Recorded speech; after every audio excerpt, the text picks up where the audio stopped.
கத்திரிக்காய் பொரியல் எப்படி சூப்பராக டேஸ்ட்டாக டக்குன்னு செய்யலான்னு செஞ்சு காட்ட போகிறேன்.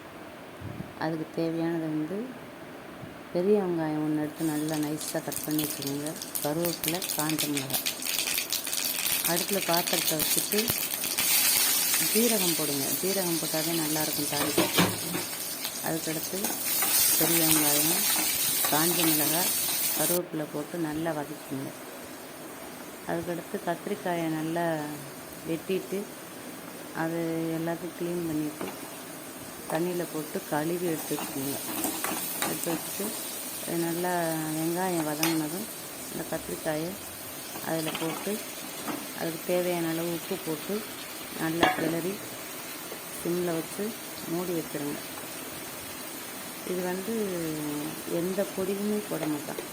உப்பும், காஞ்ச மிளகாய், கருவேப்பிலை, பெரிய வெங்காயமே நல்லா டேஸ்ட்டாக சூப்பராக இருக்கும்.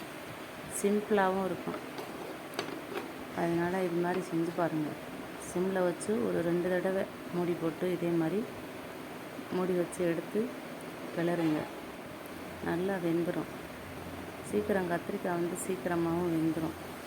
மூடி வச்சீங்கன்னா கொஞ்சம் கண்டி போகாமல் இருக்கும். மூடி வச்சு வேக வச்சீங்கன்னா ஒரே மாதிரி நல்லா சாப்பிட்டா எல்லா பக்கமும் நல்லா வேகும். பாருங்கள், பாதி வெந்துருச்சா? இன்னும் மறுபடியும் ஒரு தடவை மூடி ஒரு 5 நிமிஷம் வச்சு எடுத்து பாருங்கள். நல்லா வெந்துருச்சு.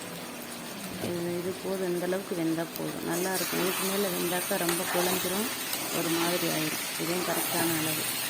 இது தயிர் சாதம், சாம்பார் சாதம், ரசம் சாதம், கஞ்சி இதுக்கெல்லாம் சாப்பிட்டீங்கன்னா சூப்பராக இருக்கும், டேஸ்ட்டாக இருக்கும். அதோட சைடிஷே தேவையில்லை. செம்மையாக இருக்கும். நீங்களும் ஒரு தடவை இது மாதிரி செஞ்சு சாப்பிட்டு பாருங்கள். டக்குன்னு செஞ்சிடலாம். குயிக்காக ஈஸியாக செஞ்சிடலாம். நீங்களும் செஞ்சு பாருங்கள். பாய்.